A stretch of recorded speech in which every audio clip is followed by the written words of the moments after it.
dice que nosotros debemos desear y pedir los dones mejores. Pero una iglesia también no solamente busca los dones en intimidad, ¿cierto? No solamente la iglesia busca los dones en intimidad, sino que también los desarrolla en comunidad. Los dones se desarrollan en comunidad. Pero iglesia, es algo importante. No solamente debemos desear los dones, sino que también deseamos y debemos desarrollar el carácter de Cristo en nuestras vidas. Hablábamos con mi suegra ayer en la noche y decíamos cuánta gente tiene dones hermosos, pero no tiene un corazón sujeto a la presencia del Señor. ¿Cuántas personas hablan en lenguas, pero esa lengua al llegar a la casa no se sujeta? Entonces muchas veces Dios nos da dones, pero dejamos y descuidamos el desarrollar el carácter de Cristo. Debemos desarrollar el carácter de Cristo. Cristo debe ser nuestro centro, porque por Él y para Él fueron creadas y hechas todas las cosas. Porque por Él, en Él se sustenta todas las cosas. Desarrollar el carácter de Cristo es parte de y función de la iglesia. Y también, y aquí es el último que me quiero detener porque quiero seguir hablando de esto, es que una iglesia en crecimiento también enfrenta una gran oposición espiritual, ¿se acuerdan? De hecho, yo pregunté esa vez cuántos han tenido oposición espiritual y muchas de nosotros levantamos las manos, ¿no? Porque no hemos dado cuenta que en nuestra vida espiritual se presentan luchas. Y acompáñenme conmigo a Éxodo capítulo 1, no vamos a leer Hechos hoy. Éxodo capítulo 1, del 8 al 21.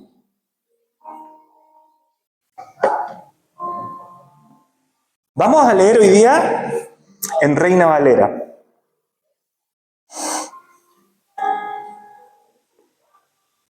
Muchas gracias.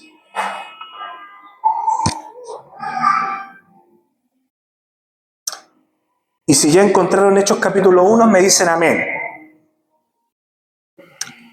Capítulo 1, versículo 8. Reina Valera. Y dice así: entre tanto se levantó sobre Egipto un nuevo rey que no conocía a José. Y dijo a su pueblo: he aquí, el pueblo de los hijos de Israel es mayor y más fuerte que nosotros. Voy a repetir esta parte. Y he aquí, el pueblo de los hijos de Israel es mayor y más fuerte que nosotros. Versículo 10. Ahora pues, seamos sabios para con él, para que no se multiplique y acontezca que viniendo guerra, él también se una a nuestros enemigos y pelee contra nosotros y se vaya de la tierra. Entonces pusieron sobre ellos comisarios de tributos que los molestasen con sus cargas y edificaron para Faraón las ciudades de almacenaje, Pitón y Ramesés.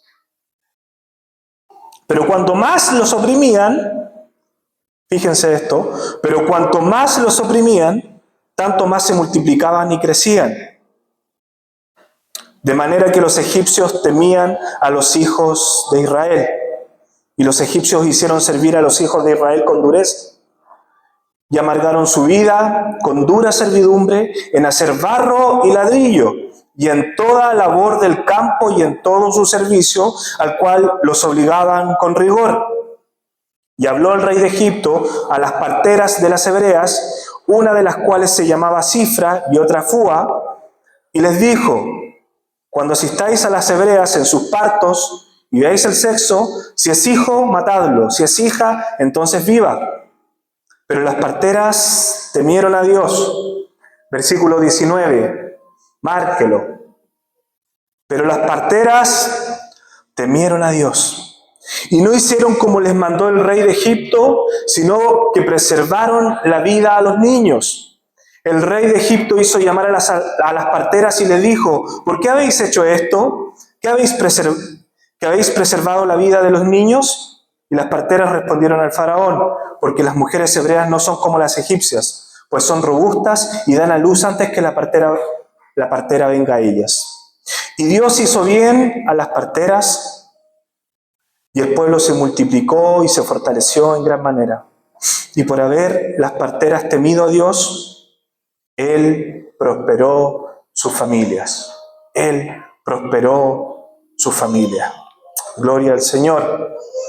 Qué hermosa historia, ¿no? ¿Cuánto habían leído esta historia? ¿Cuánto habían leído esta historia maravillosa? ¿No? ¡Wow! ¡Qué maravilloso! Y fíjense que dice la palabra del Señor que este faraón que se acaba de levantar no conocía las hazañas de José. No conocía a José, no conocía al gran José que fue mano derecha de el faraón. No lo conocía. No lo conocía. ¡Wow! No conocía al rey. No conocía a José. Y fíjense que de Jacob a todo el linaje de Israel en Egipto fueron más o menos, dice la palabra, 70 generaciones. 70 generaciones. Y el versículo 8 dice que mientras tanto en Egipto surgió un nuevo rey que no había conocido a José, y ahí le habla a su pueblo. Fíjense que hay un faraón que desconoce la mano del Señor. Hay un faraón que desconoce al Dios que nosotros servimos, al Dios de Israel. Gloria al Señor. Y fíjense que el Señor me mostraba que el faraón va a tipificar el sistema de la época. El sistema de la época. Fíjense que una de las cosas que sucede aquí es que el faraón va a construir una gran estrategia para destruir al pueblo de Israel. Dice la palabra que el faraón iba a castigarlos, iba a someterlos en esclavitud, iba a levantarle más tributos, iba a hacerlos trabajar con el ladrillo.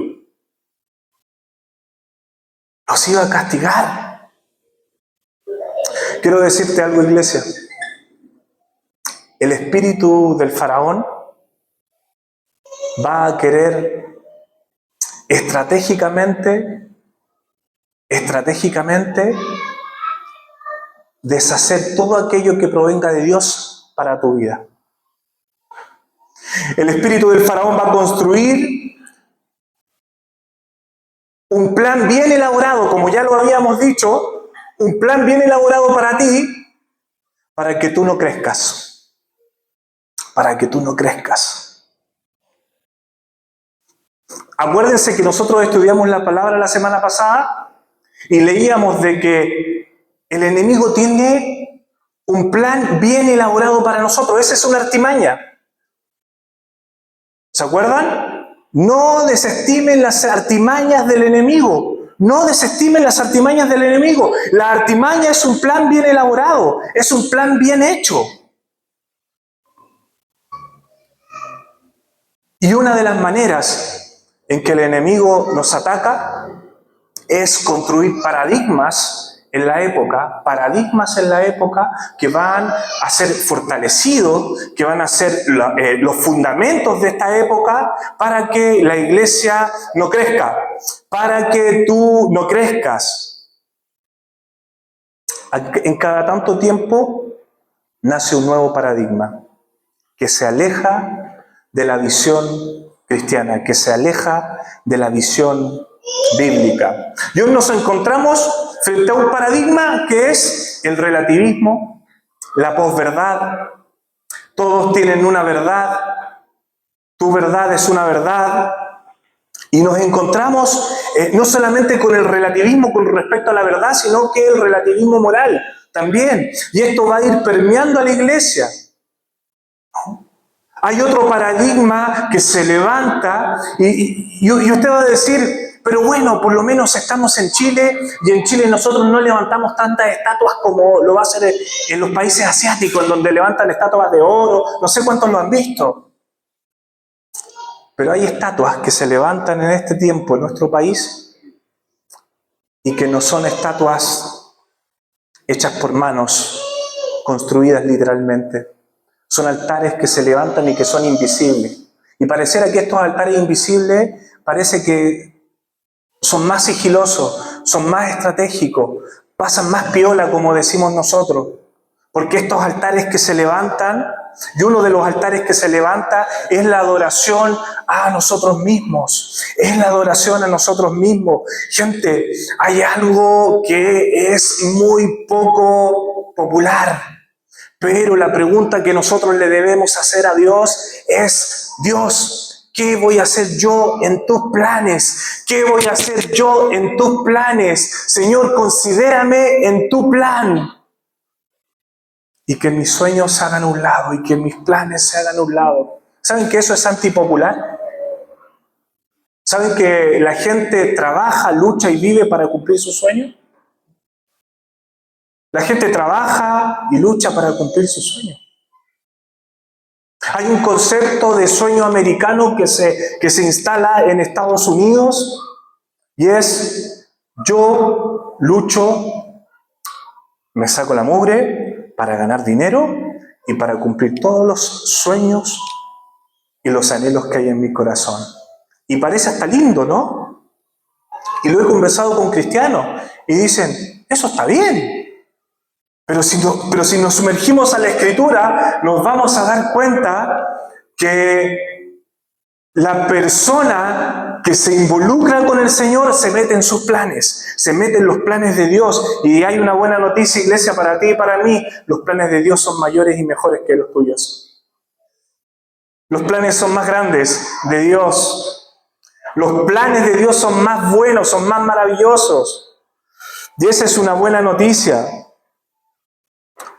Y fíjense que el versículo 8 dice que este faraón no conoció a Dios. Fíjense que estamos frente a una generación que no conoce a Dios. Fíjense que estamos frente a una generación incluso de creyentes que no conoce a Dios. Eso es más brutal todavía, ¿no? Nos encontramos frente a una generación de niños que no sabe de Biblia. No sabe de Biblia. Nos encontramos con una generación de jóvenes que sabe de coaching, que sabe de liderazgo, que sabe idiomas, pero sabe poco de Dios. Pero no ha podido escuchar el pálpito del corazón de Dios. Este faraón que no conocía a Dios, nos encontramos frente a un sistema totalmente así, que no conoce a Dios, no conoce al Señor, que no ha sabido de milagros. Hay generaciones, iglesia, hay una generación que se está levantando y que nunca ha visto un milagro. Y que nunca ha visto un milagro. Y que nunca ha visto una vida transformada por el poder de Dios.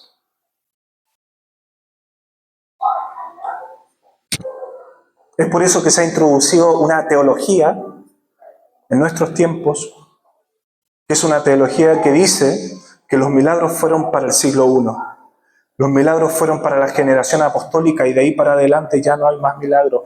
El cesacionismo. Cesaron los milagros, ya no hay más milagros. Pero no sé si usted está creyendo lo mismo que yo. Yo creo que hay una generación que Dios está levantando y que va a levantar para ver esta palabra, cosas que ojo no vio, ni oído yo, ni ha subido al corazón del hombre. Son las cosas que Dios tiene preparadas para los que le aman. Yo no sé cuántos han podido ver la Escritura en sus vidas. Gloria al Señor. Isaías 55:5, gente que nunca te conoció, que no tiene nada que ver contigo, correrá a ti por causa de Jehová tu Dios. Gente que no tiene nada que ver contigo. No solamente va a ir a ti, sino que va a correr. Va a correr por causa de Jehová tu Dios. No sé cuántos quieren ver a este Dios de milagros. Gloria al Señor. Gloria al Señor. Así que el faraón, a partir de un temor, porque se dio cuenta que el pueblo de Israel, y con todo lo que significa el pueblo de Israel, pecador, que hacía las cosas mal, crecía. y se multiplicaba. Entonces el faraón planeó una estrategia, versículo 10. Así que debemos tratarlos con mucha sabiduría para que no sigan multiplicándose. ¿Saben que hay una de las artimañas del enemigo, un plan bien elaborado del enemigo, es que la iglesia no crezca? Es que la iglesia no produzca un crecimiento. No solamente interno, sino que también en número.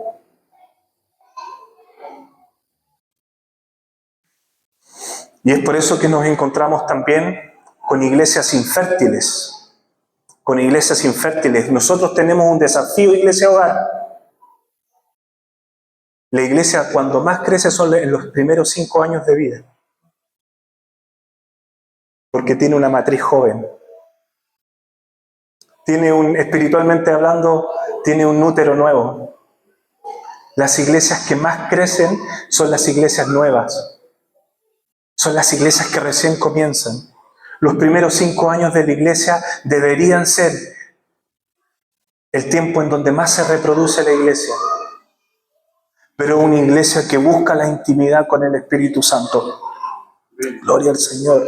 Entonces el faraón dice, puede suceder que en caso de guerra, ellos también se alíen con otros enemigos y peleen contra nosotros.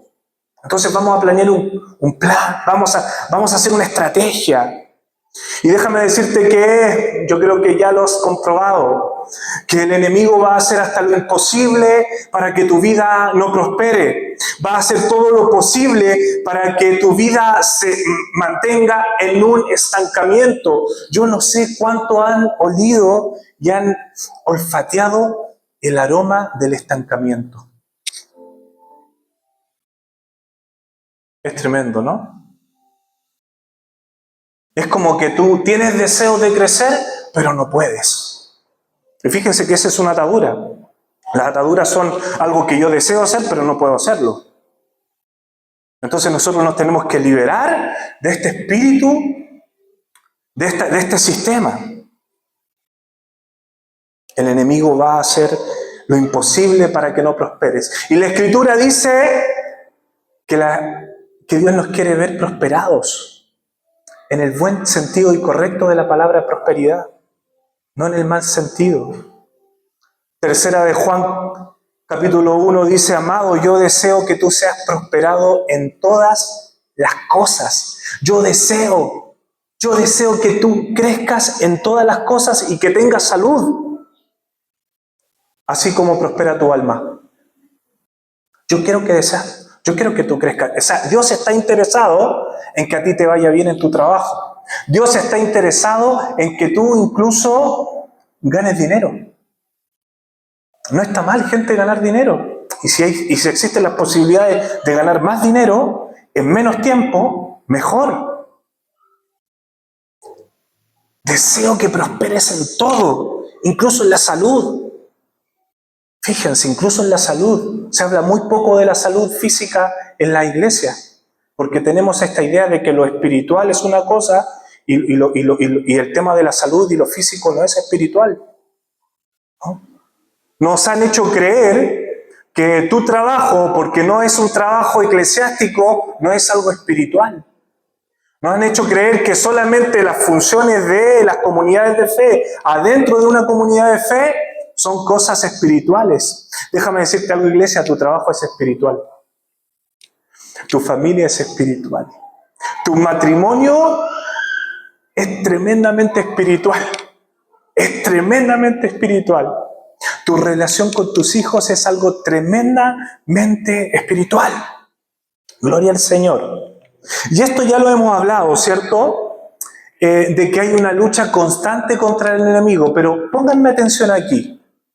Necesitamos reconocer y evidenciar cuándo es oposición del enemigo y cuándo son decisiones nuestras. Cuándo es oposición y cuándo somos nosotros mismos. Porque déjame decirte algo, iglesia. Déjame decirte algo. Muchas veces le echamos la culpa al diablo y somos nosotros los culpables. Muchas veces exteriorizamos nuestras responsabilidades al enemigo cuando somos nosotros. Fíjense esto. Muchas veces exteriorizamos nuestras responsabilidades al enemigo. Y son cuestiones internas propias de uno, cosas no resueltas. Y comenzamos a otorgarle responsabilidad a alguien que no tiene responsabilidad. Por una parte, hay oposición, pero por otra parte, iglesia, tú te tienes que hacer cargo de tus decisiones, de lo que haces. Déjenme nombrarle algunas. Tus carencias financieras no siempre son un ataque espiritual. A veces es falta de administración. No administras bien tu plata. A veces no ahorras y le estás echando la culpa al diablo. Diablo inmundo. Y uno dice, diablo inmundo, mira cómo me tiene, al 3 y al 4. Y a veces nos cuesta reconocer que tenemos una mala práctica con respecto a nuestra administración. Falta de disciplina financiera, iglesia. A veces le echamos la culpa al enemigo por nuestro matrimonio que está al borde del precipicio. Y no necesariamente es un ataque espiritual. A veces es fruto de tu orgullo, de una infidelidad, de falta de perdón. Pero tenemos una tendencia a exteriorizar nuestras responsabilidades. Tu cansancio emocional a veces puede ser por falta de confianza en Dios. ¿No dice la palabra, Jehová es mi pastor, nada me faltará? Cuando Jehová sea tu pastor, nada te va a faltar. Y en lugares de delicados pastos me hará descansar. Pero cuando Jehová sea tu Dios, cuando Jehová sea tu pastor, como por consecuencia, descanso en delicados pastos.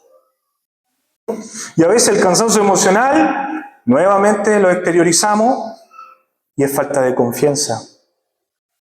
Y a veces es porque ni siquiera abrimos la Biblia. A veces no abrimos la Biblia, gente. Fíjense que los nuevos descubrimientos científicos con respecto a la neurología dice que leyendo 4 veces la Biblia a la semana, 4 veces la Biblia, empieza recién a producir un efecto a nivel neurocientífico. Disminuyen los niveles, disminuyen las ganas de tomar alcohol. Disminuye los niveles de pornografía. Disminuye los niveles de estrés y de ansiedad. 4. Y a veces leímos un pancito de vida y creemos que estamos listos, ¿no? Y queremos que produzca su efecto, ¿no? Entonces, muchas veces ese cansancio emocional debemos hacernos cargo, gente. La falta de cansancio que tenemos nos debemos hacer cargo. Y por eso partí con que hay oposición, pero también por otra parte nos tenemos que hacer cargo, iglesia. Tu estancamiento no es porque alguien te hizo una brujería. No siempre es porque alguien te hizo algo, sino porque muchas veces es pereza no reconocida. Muchas veces es falta de disciplina, de hábitos, y no lo reconocemos. Y a veces no reconocemos que nuestro estancamiento se debe a falta de ayuno, falta de oración, falta de lectura, falta de que dentro de la oración nosotros podamos orar tranquilamente y sin ansiedad.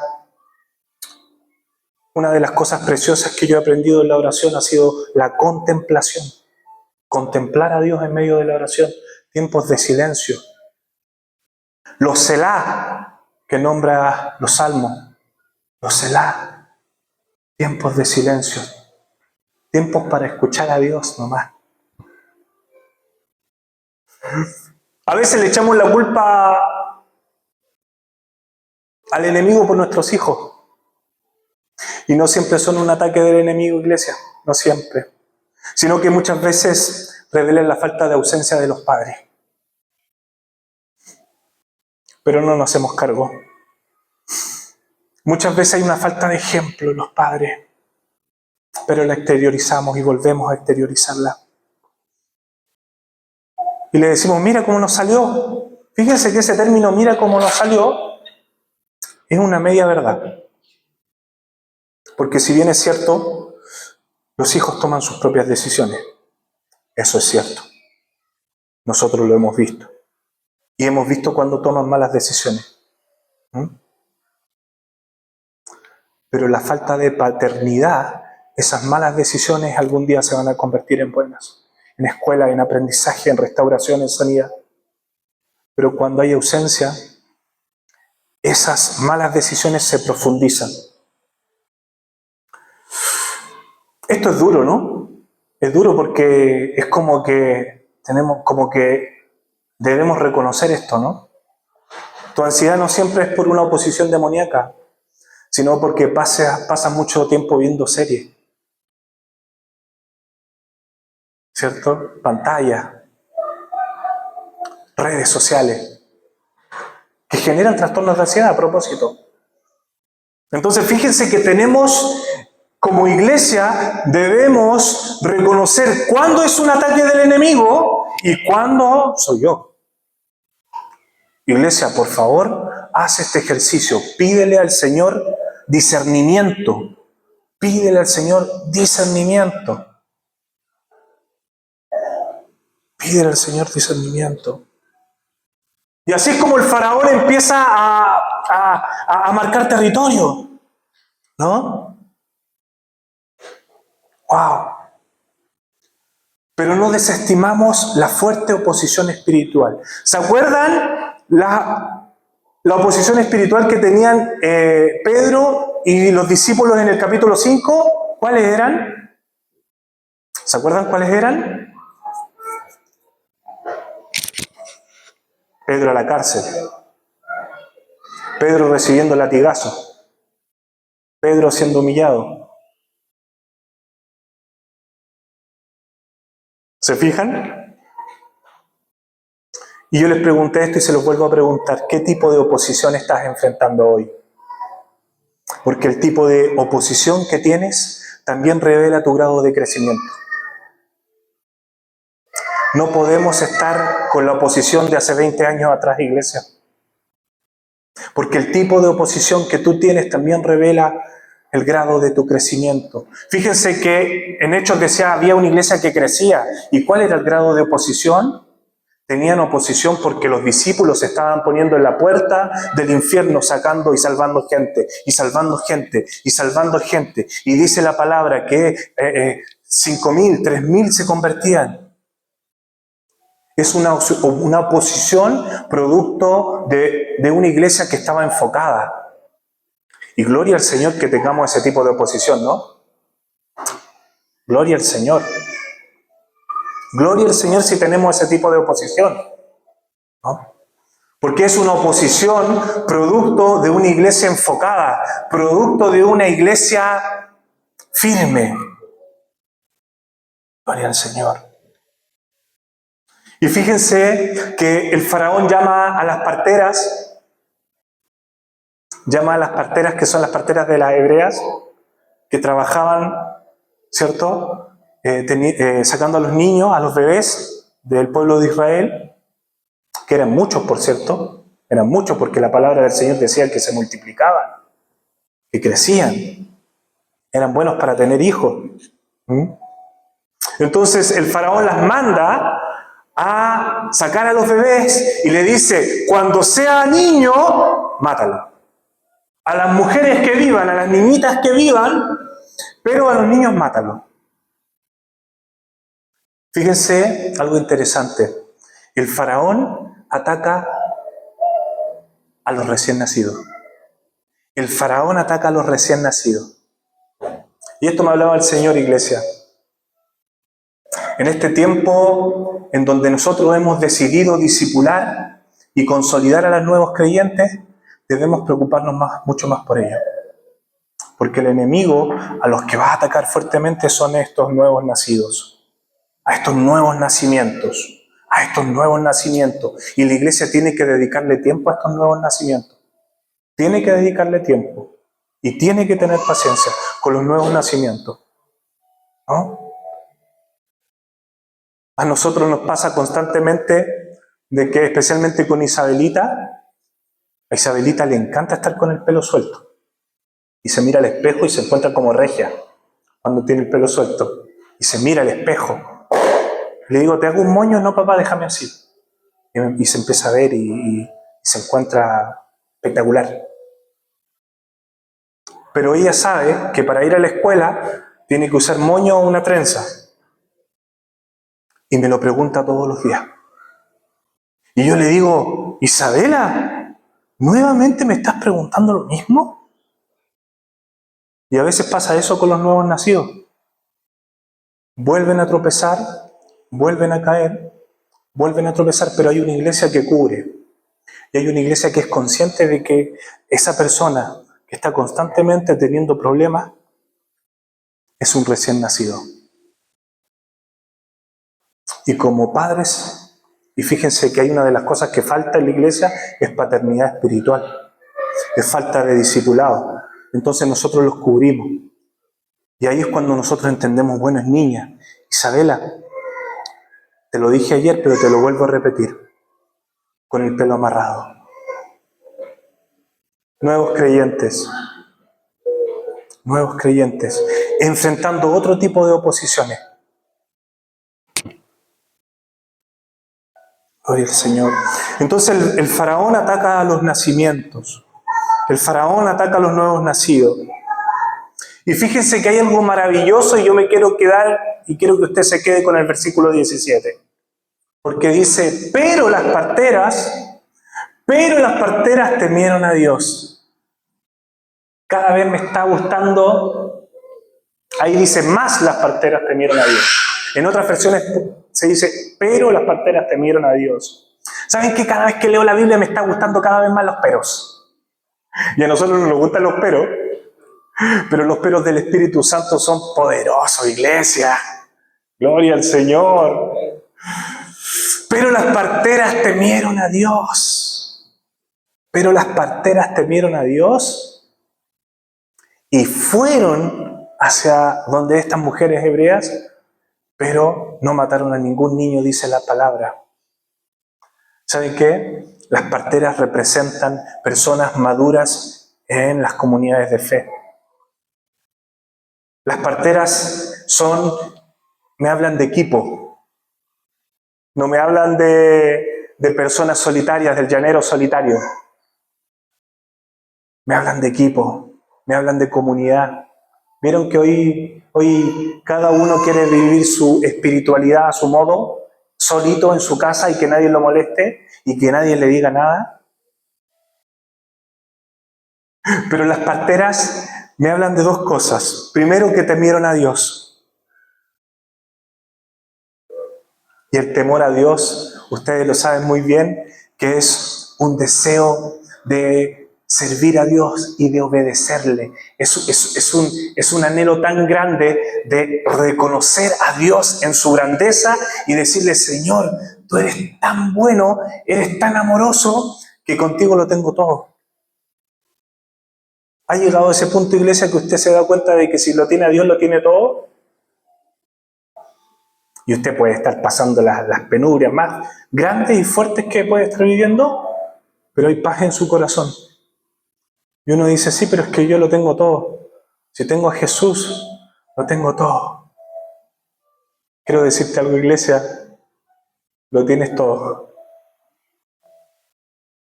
Lo tienes todo. Si tienes al Señor en tu vida, lo tienes todo. No te hace falta nada más. El enemigo te ha hecho creer de que te hacen falta muchas cosas. Y no es malo anhelar cosas. Pero anhele cosas con este sentir. Dios, si te tengo a ti, lo tengo todo. Dios, si tú me quieres añadir algo más a mi vida, gloria al Señor. Pero déjame decirte algo, Dios. Mejor es un rincón en tu casa que 1000 años fuera de él. Mejor es tu misericordia que la vida. Y cuando nosotros empezamos a comprender eso, nos damos cuenta que nada nos falta y empezamos a tener temor, un temor de Dios. Y las parteras tenían temor de Dios. Y fíjense que le mintieron al faraón. Y ojo con esto, porque muchas veces hay personas que sacan un texto fuera de contexto. Entonces uno dice, las parteras eran del pueblo del Señor y le mintieron al faraón, entonces yo puedo mentir. Entonces existen las mentirillas blancas, ¿no? Entonces sacamos versículos fuera de contexto. Hechos capítulo 5 dice, Pedro, cuando se defiende ante el concilio, dice, ¿no es mejor hacerle caso primero a Dios antes que a los hombres? Porque a Pedro en el capítulo 5 le prohíben hablar de Jesús y a predicar al Cristo. Y le dicen, ¿no es mejor obedecer a Dios antes que a los hombres? ¿No? Fíjense que el pueblo cristiano evangélico ha cometido un error en el transcurso de la historia, que por malinterpretar un versículo que dice que nosotros debemos someternos a las autoridades, hemos callado cuando hay que hablar y hemos hablado cuando hay que callar. Entonces que el Señor nos ayude, ¿no? Que el Señor nos ayude, porque obedecemos a Dios antes que a los hombres. Gloria al Señor. Y otra característica más, y ya estoy terminando, y otra característica más de las parteras es que trabajaban en equipo y se ponían de acuerdo. Fíjese que cuando uno trabaja en equipo, avanza más lento, pero avanza con una visión mucho más amplia. Iglesia, no trabaje solo. No trabaje solo, iglesia. ¿Saben qué? Las parteras me hablan del poder del acuerdo. Y Mateo lo dice, si nosotros nos ponemos de acuerdo, el Señor que está en los cielos nos cumplirá estos acuerdos, estará con nosotros, abrirá puertas, cumplirá estos acuerdos en el Señor. Gloria al Señor. Entonces le mienten y le dicen, no, ¿sabes lo que pasa? Que como las mujeres israelitas son más robustas, más fuertes, más vigorosas, entonces antes que nosotros llegamos ellos ya habían dado a luz. Una iglesia debe ser robusta, una iglesia debe ser fuerte, una iglesia, la sintomatología de una iglesia es que una iglesia debe crecer. Una iglesia debe crecer. Una iglesia debe crecer en número, pero también debe crecer internamente en el carácter de Cristo, en el desarrollo del carácter de Cristo. Hay poder en el acuerdo, hay poder cuando hacemos equipo. Cuando la iglesia se pone de acuerdo, entonces crecemos. Cuando la iglesia se pone de acuerdo, entonces comenzamos a madurar. ¿Y se han fijado ustedes que somos un poco diferentes? Y van llegando personas y nos vamos dando cuenta que somos diferentes. Pero aún así, una iglesia madura y una iglesia que crece es una iglesia que aún en las diferencias se ponen de acuerdo. Gloria al Señor. Iglesia, no vengo a decirte de que no hay oposición espiritual, pero vengo a decirte de que te hagas cargo también de tus asuntos, que nos hagamos cargo de nuestros asuntos, que no exterioricemos nuestras responsabilidades. Necesitamos ser una iglesia robusta. Fíjense que una mujer robusta, una mujer fuerte, puede dar a luz fácilmente. Las parteras decían, es que lo que pasa, Faraón, es que las mujeres israelitas son robustas y dan a luz antes. No son, dice la palabra, no son como nosotros las egipcias. Entonces, hay un deseo de parte de Dios que la iglesia se multiplique. Hay un deseo de parte de Dios de que la iglesia prospere. Hay un deseo de que la iglesia crezca de parte de Dios.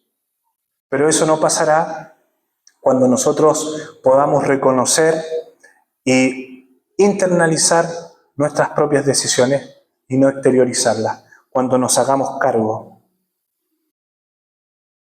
Hazte cargo, iglesia. Y el versículo 21 dice, y como las parteras tuvieron temor de Dios, Él hizo que sus familias prosperaran. Versículo 21. Gloria al Señor. Fíjense que una iglesia que entiende la oposición espiritual, a partir de una iglesia enfocada, crece aún con oposición, aún no siendo completamente perfecta, porque no sé si usted se dio cuenta de que usted no es perfecto, y yo tampoco, ¿no? Se dio cuenta ya, ¿no? Se dio cuenta que no somos perfectos. Pero acuérdense que el capítulo 5 nos daba algo que para mí parece maravilloso, porque algo que me gusta de la Escritura es que la Escritura no esconde las fallas de la iglesia primitiva, incluso de la iglesia primitiva. Hay un detalle en el capítulo 5, ¿se acuerdan? Y dice, y nadie se juntaba con la iglesia. Y todos temían juntarse con la iglesia de Jerusalén. Eso dice el capítulo 5. Entonces es una iglesia que hacía milagros, era una iglesia que crecía, pero no era una iglesia abierta. La iglesia de Jerusalén no era una iglesia abierta. La iglesia de Jerusalén era una iglesia cerrada, altamente judía. Y tenía su yayita, y el capítulo 5 lo muestra. Era una iglesia que la gente no se quería juntar. No sé si se han encontrado con creyentes así, que son muy espirituales, que son muy correctos, pero como que te da cosita juntarte con él porque es muy correcto y yo soy muy incorrecto, entonces parece que no hay espacio para mí. No así la iglesia de Antioquía, la iglesia de Jerusalén. La iglesia de Jerusalén era así. Y Dios nos da este detalle. Y nos dice que aun cuando la iglesia de Jerusalén no era perfecta, crecía. Ante la oposición, crecía. Entonces quiero decirte algo, iglesia. ¿Qué tipo de oposición estás enfrentando hoy? ¿Qué tipo de oposición? Tal vez algunos tienen que reconocer, Señor, yo estoy lidiando con algo hace años. Y lo he estado exteriorizando hasta el día de hoy. He estado lidiando con mi mal genio. Y yo le llamo guerra espiritual, pero Dios te viene a decirte, es algo en lo cual tú te tienes que hacer cargo. Que el Señor nos ayude.